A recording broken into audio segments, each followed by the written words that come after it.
할렐루야. 오늘도 새벽을 깨어 나오신 모든 성도님들과 또 영상을 통해 함께하고 계시는 분들에게 하나님의 평강이 있기를 주님의 이름으로 축원합니다. 오늘 말씀의 제목은 이삭의 축복입니다. 이삭의 축복입니다.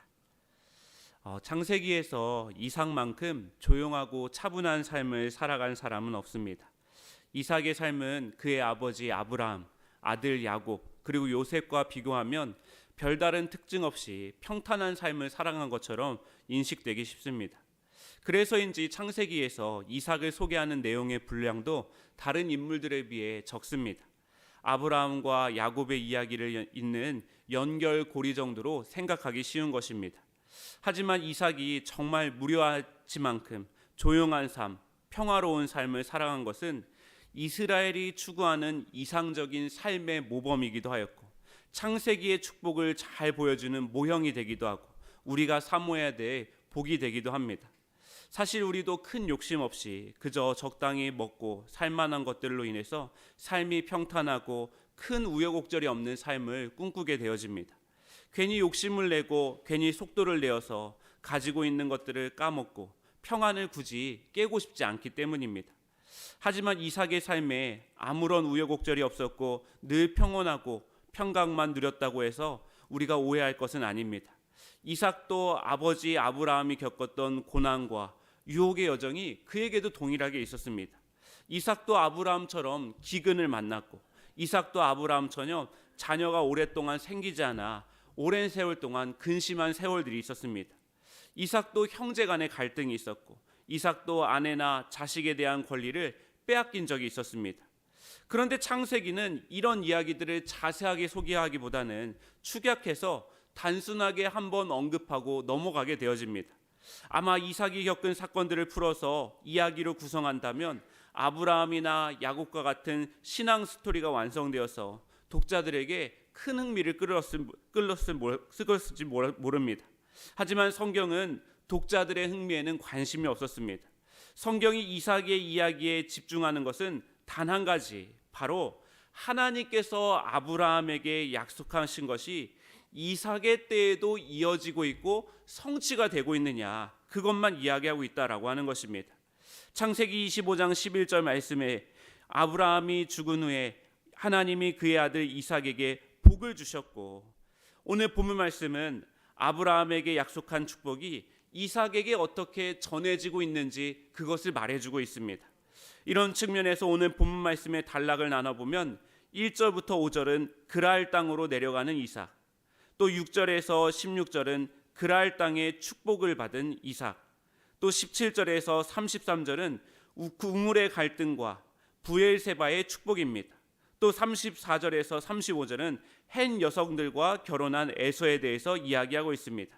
오늘 말씀을 통해 하나님의 복이 이삭의 삶에 어떻게 성취되고 확장되는지 살펴보며 기도의 제목을 얻고자 합니다.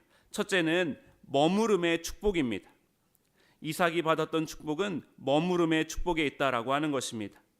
오늘 본문 말씀 1절은 아브라함 때에 이미 한번 겪었던 흉년이 이삭의 때에 다시 한번 나타나는 것을 배경으로 시작이 되고 있습니다. 이삭은 흉년이 들자 그랄 땅으로 내려갑니다. 그 땅은 헤브론과 네게부 사이에 위치한 이스라엘과 블레셋의 경계 지역으로 사실상 이집트로 내려가는 마지막 관문이라고 할 수가 있습니다. 그때 2절 말씀에 하나님이 나타나 말씀하십니다. 여호와께서 이삭에게 나타나 이르시되 애굽으로 내려가지 말고 내가 내게 지시하는 땅에 거주하라. 더 밑으로 내려가서는 안 된다라고 하는 것입니다. 내가 내게 지시하는 땅은 이 경계를 넘어가서는 안 된다라고 주님이 말씀하고 계시는 것입니다. 여러분, 1절에는 흉년이 나오고 2절에는 하나님이 등장합니다. 1절과 2절은 흉년과 하나님 사이에 모든 것을 파괴하는 죽음을 뜻하는 흉년을 바라볼 것이냐, 아니면 모든 것을 살리시는 생명이신 하나님을 볼 것이냐, 이삭의 시선을 어디에 둘 것인지 도전을 하고 있다라고 하는 것입니다. 그래서 3절은 이렇게 시작을 합니다.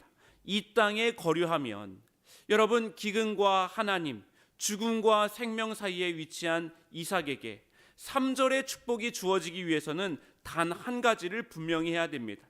바로 하나님이 머물라 하신 그 땅을 지킬 것인지 믿음의 태도를 바르게 해야 된다라고 하는 것입니다. 우물쭈물할 수가 없습니다. 우유부단하게 행동할 수가 없습니다. 두 마음을 품을 수가 있고 한 가지를 분명하게 해야 됩니다. 그래서 사실상 3절에 이 땅에 거류하면이라고 하는 말씀은 살아계신 하나님 안에 거하면이라고 하는 표현으로 바꿔도 전혀 무방하다라고 하는 것입니다. 눈앞에 펼쳐진 상황의 현실이 아니라 오로지 생명이시고 살아계신 하나님의 말씀만이 유일한 현실이요 실제요 그것을 믿는 믿음으로 머물러 있어라 라고 하는 것입니다. 하나님은 그 믿음을 보셔야만 3절의 축복을 허락하시겠다라고 말씀하십니다. 출애굽기 15장 말씀에 보면 극적으로 홍해를 건너서 이집트를 탈출한 히브리 사람들이 하나님께서 행하신 놀라운 구원의 이야기를 보고 감격한 지 얼마 되지 않아 광야라고 하는 눈앞에 펼쳐진 현실을 마주하게 됩니다. 그들이 수륙광야 사흘 길을 걸었습니다. 처음 광야가 주는 척박함과 공포를 그들이 몸소 경험한 것입니다. 이스라엘 백성들은 사막에서 물이 있는 곳을 향해 필사적으로 뿌리를 내리는 식물들처럼 물을 필사적으로 찾았습니다. 그리고 그곳에 마라라고 하는 곳에서 물을 찾았지만 물이 쓴물이어서 마실 수가 없었습니다. 이제 그들이 선택할 수 있는 방법은 단 한 가지밖에 없었습니다. 바로 이곳으로 자신들을 인도하여 낸 모세를 원망하는 일이었습니다. 모세도 처음 겪는 불평과 원망에 어떻게 해야 될지 대응할 방법을 몰랐습니다. 그래서 하나님께 엎드립니다. 하나님께 부르짖었습니다. 그러자 하나님께서 나무 한 그루를 보여주시고 모세가 그 나무를 물에 던지자 쓴물이 단물이 되어졌다라고 말합니다. 그리고 마라의 쓴물을 건넌 사건 바로 뒤에 한 구절을 건너뛰고 엘림이라고 하는 곳에 도달하게 됩니다. 엘림은 물이 아주 풍성한 곳이었습니다. 그렇다면 마라의 쓴물과 엘림의 풍성한 물 사이에 어떤 말씀이 있었습니까? 출애굽기 15장 26절 말씀에 이르시되 너희가 너희의 하나님 나 여호와의 말을 들어 순종하고 내가 보기에 의를 행하며 내 계명에 귀를 기울이며 내 모든 규례를 지키면 내가 애굽 사람에게 내린 모든 질병 중 하나도 너희에게 내리지 아니하니니 나는 너희를 치료하는 여호와임이니라. 여기서 법도는 누구나 지켜야 한 공의로움을 뜻하는 것이고 율례는 자기를 제한하는 절제를 뜻하고 있는 것입니다. 마라와 엘림이 그다지 멀지 않습니다. 그래서 지금 마라에 있다고 해서 누구를 원망할 필요가 없습니다. 그 시련의 시간을 지나 엘림의 시간으로 곧 있으면 도달하게 될 것입니다. 반대로 지금 내가 풍성한 엘림에 있다라고 해서 자만할 필요가 없습니다. 언젠가는 나도 마라의 시간은 한 번은 통과할지도 모르는 것입니다. 결국 법도와 율례를 지키는 삶은 마라와 엘림 두 가지 삶을 우리가 동시에 경험하게 될 때 흔들리지 않을 수 있는 유일한 비법에 대해서 말씀하고 있는 것입니다. 여러분, 왜 하나님께서 이삭에게 흉년의 때에 이집트로 내려가지 말라라고 하십니까? 아무리 큰 기근이 있을지라도 나와 함께 하시는 하나님이 함께 하시면 흔들리지 않고 그 삶에 뿌리를 내릴 수 있기 때문입니다. 그래서 참된 축복은 흉년이냐 풍년이냐 결과에 있는 것이 아닙니다. 하나님 안에 머물러서 하나님의 말씀을 붙잡고 있는 것이 참된 축복이다라고 하는 것입니다. 마라와 엘림 사이에서 왔다 갔다 내 삶이 요동하는 것이 축복된 삶이 아니라 하나님 안에서 요동 없이 어떤 상황이든 의연하게 대처하고 흉년의 상황에서도 하나님을 신뢰할 수 있는 것이 참된 복이다라고 하는 것입니다. 사랑하는 성도 여러분, 아직도 있다가 없어질 사라질 것들을 하나님께 구하고 계십니까? 돈도 사람도 명예도 권세도 결국은 있다가 사라질 것입니다. 오늘 우리가 주님께 구할 수 있는 진정한 축복은 한 가지, 사라지지 않는 영원한 것, 영원히 나와 함께 계시는 주님과 동행하는 축복이 되는 줄 믿습니다. 주님의 법도와 율례라고 하는 범주 안에서 나 자신을 주님께 맞추기 위해서 부단히 애를 써야 합니다. 흉년과 풍년, 마라와 엘림은 주님 안에 머무를 때 통합되어지고 내 상황이 내 삶을 주장하지 못하는 축복으로 무르익게 되어진다라고 하는 것입니다. 오늘 여러분의 삶에 주님 안에 머무를 수 있는 귀한 축복이 있기를 주님의 이름으로 간절히 축원합니다. 둘째로 부엘세바로 사는 축복입니다. 부엘세바로 사는 축복이 이삭의 축복이었습니다. 이삭이 하나님의 명령대로 그랄 땅에 거주하기 시작합니다. 모든 것이 순탄한 대로 평안한 삶으로 흘러가야 하는데 하나님 말씀에 순종했더니 위기가 생겼습니다. 위기도 그냥 위기가 아니라 자손에 대한 약속이 파기될 정도로 큰 위기가 닥친 것입니다. 바로 그랄 땅 왕 아비멜렉이 이삭의 아내 리브가가 외모가 뛰어나다는 소문을 듣게 된 것입니다. 이때 이삭이 이렇게 대답하였습니다. 7절에 그곳 사람들이 그의 아내에 대하여 물으매 그가 말하기를 그는 내 누이라 하였으니 리브가는 보기에 아리따움으로 그곳 백성이 리브가로 말미암아 자기를 죽일까 하여 그는 내 아내라 하기를 두려워함이었더라 라고 말합니다. 이삭이 리브가를 아내라고 말하지 않고 누이라고 속인 것은 아버지 아브라함 때에도 동일하게 등장하는 이야기입니다. 그런데 여러분, 이삭이 죽기를 두려워서 아내를 속이라고 누이라고 속인 그 이야기가 무슨 축복의 이야기이며 축복과 거짓이 무슨 상관이 있겠습니까? 우리는 아브라함이 아내 사라를 누이라고 속인 이야기와 오늘 본문의 이야기를 비교하여서 결정적인 한 가지 차이를 발견하게 됩니다. 바로 이삭의 이야기에서는 리브가가 이방 왕의 왕궁으로 팔려가는 일이 발생하지 않았다라는 것입니다. 오히려 이삭과 리브가가 부부라는 사실을 알게 된 그랄 왕 아비멜렉이 혹시 자신의 백성이 이삭과 그 아내를 해하는 죄악을 범하지 않을까 전전긍긍하고 있는 것입니다. 아무리 곱씹어봐도 이상한 반응입니다. 군대는 아비멜렉이 가지고 있습니다. 일개의 나그네, 흉년을 피해온 난민이었는데 이삭이 감히 그 나라 최고 권력자에게 거짓말을 했습니다. 그런데도 아비멜렉이 오히려 이삭을 두려워했다라고 하는 것입니다. 극기야 11절 말씀에서는 아비멜렉이 이에 모든 백성에게 명하여 이르되 이 사람이나 그의 아내를 범하는 자는 죽이리라 라고 하면서 이삭 가정에 대한 보호 조치를 내려줍니다. 여러분, 이삭은 거짓말한 것 외에는 아무것도 한 것이 없습니다. 그런데 하나님이 그의 인생을 꽉 붙잡고 계십니다. 자기 목숨을 부지하기 위해서 아내를 누이라고 속인 이삭의 연약함을 하나님의 신실하심으로 덮어주시고 지켜주시고 계시다라고 하는 것입니다. 이 이야기에서 무엇이 축복이라고 이야기하고 있습니까? 아내가 이방왕에게 팔려가지 않은 것이 축복일까요? 이 이야기에서 말하는 축복은 내 자손이 하늘의 별과 같이 번성하게 하시겠다라고 하는 그 약속을 신실하게 하나님이 붙들고 계시는 것, 하나님이 약속을 성취하시기 위해서 하나님의 열심으로 이삭을 보호하고 계시는 것이 축복의 핵심이었다라고 하는 것입니다. 이 축복은 한 가지 사건을 통해서 또 한 번 확증이 되는데 13절 이후에 이삭이 마침내 거부가 되어서 살기 시작했다라고 말합니다. 흉년을 피해 난민의 신분으로 그랄 땅에 온 이삭이 하나님의 축복으로 거부가 되자 그랄 사람들은 속이 아파서 견딜 수가 없었습니다. 뜨내기로 온 사람이 자기들보다 부자가 되어 살아가는 것을 감정적으로 받아들이기가 힘들었던 것입니다. 그래서 그들은 이삭의 우물을 흙으로 메워버리며 이삭을 괴롭히기 시작합니다. 결국 이삭은 자신이 머무른 땅을 떠나서 골짜기로 들어가서 장막을 쳤습니다. 이제는 도시의 삶이 아니라 골짜기에 머무는 삶입니다. 그리고 그곳에서도 우문을 팠습니다. 그런데 언제 소문을 들었는지 그랄의 목자들이 또다시 와서 시비를 걸고 우물을 메워버리는 일이 반복되어졌습니다. 그 다툼이 얼마나 극심했던지 20절 말씀에 이 우물의 이름을 다툼을 뜻하는 에색이라고 지었고 21절에는 반대를 뜻하는 신나라고 이름을 붙였다라고 합니다.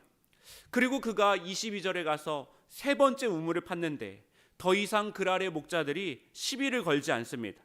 이삭은 그제서야 주님께서 나의 숨통을 트이게 하셨다라고 넓은 곳을 뜻하는 르호봇이라고 하는 이름을 짓고 그곳을 떠나 부엘세바로 갔다라고 이야기합니다. 우리의 인생은 어쩌면 에색과 신나를 지나 르호봇으로 가는 인생이 되는지 모르겠습니다. 누군가와 갈등을 일으키고 싶진 않은데 어쩔 수 없이 마주하는 불화와 갈등 때문에 때로는 숨통이 조여오고 마음의 안식을 잃어버리게 되어집니다. 그런데 하나님은 이 에색과 신나, 다툼과 반대에 부딪혀 앞으로 나아가지 못할 때 우리에게 세 번째 우물을 파면 된다라고 말씀하십니다. 주저하지 말고 포기하지 말고 또다시 두드리면은 하나님이 우리의 삶의 지경을 넓혀주시는 르호봇의 축복, 하나님의 평화의 축복으로 인도하여 주실 것이다라고 말씀하십니다. 오늘 본문 말씀 23절과 33절에서 이삭이 부엘세바로 갔다라고 말합니다. 부엘세바는 맹세의 우물 혹은 일곱 우문이라고 하는 뜻을 가지고 있습니다. 저는 이 일곱 우물을 완전한 평화의 우물이라고 말로 바꾸고 싶습니다. 사랑하는 성도 여러분, 갈등과 거짓 속에 살아온 인생이라면 이제 우리가 거기에 머무르지 말고 르호봇, 하나님이 인도하시는 넓은 곳을 향해 나아가야 합니다. 평화의 걸음을 향해 힘차게 대딛고 나아갈 때 하나님이 우리가 설 수 있는 설 땅이 되어주시고 넓은 땅에서 우리의 삶을 복되게 하셔서 우리의 인생을 부엘세바라고 말씀하게 하시는 그때가 올 것입니다. 그리하여 마침내 일곱 우문, 마침내 완전한 평화가 임하는 부엘세바의 축복이 우리 가운데 임하게 됨을 믿으시기를 주님의 이름으로 간절히 축원합니다. 마지막 셋째로 순종을 통해 얻는 축복입니다. 순종을 통해 얻는 축복입니다. 5절 말씀에 이는 아브라함이 내 말을 순종하고 내 명령과 내 계명과 내 율례와 내 법도를 지켰음이라 하시니라. 하나님은 아브라함에게 땅과 자손 그 축복을 약속하신 이유에 대해서 이삭에게 설명을 하시는데 그 설명의 내용이 무엇이냐? 아브라함이 순종하였기 때문에 복을 얻은 것이다 라고 말씀하십니다. 무슨 말이냐? 순종과 축복은 함수관계라고 하는 것입니다. 순종이 곧 축복이고 불순종은 곧 저주라고 하는 신명기의 공식이 이 말씀 속에서도 등장하고 있는 것입니다. 여러분, 순종이 곧 순종을 낳고 축복의 사람이 곧 축복의 자녀를 낳는 법입니다. 오늘 창세기 26장에는 이삭이 물질의 축복을 어마어마하게 많이 받은 장면도 등장하지만 그 물질의 축복은 사실상 계속해서 믿음의 사람들을 통해 연결되어지고 흘러가는 과정에 대해서도 보여주고 있습니다. 하나님이 바라시는 것은 나에게 주어진 축복이 나로 그치는 것이 아니라 그 축복이 계속돼서 연결될 수 있는 믿음의 연결고리를 찾고 구하고 계시다라고 하는 것입니다. 그래서 순종이라고 하는 믿음만 있으면 축복의 열매가 나타납니다. 그래서 그 축복의 열매만 바라지 말고 축복의 씨앗이 되는 순종과 믿음의 태도를 우리가 먼저 구해야 한다라고 하는 것입니다.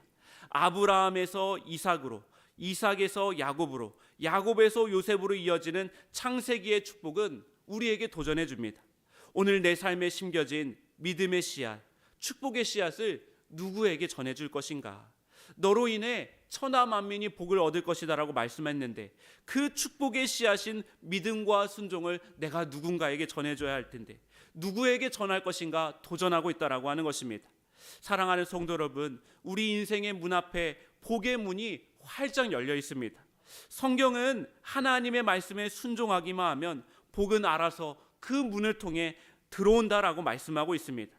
하나님의 말씀을 순종하면 내가 원치 않아서 나갔던 그 자리에도 복이 들어온다라고 말씀하십니다. 무슨 말이냐? 복되게 살면 복은 따라오는 것에 불과하다라고 하는 것입니다. 이것이 성경이 우리에게 주는 믿음의 확신이라고 하는 것입니다.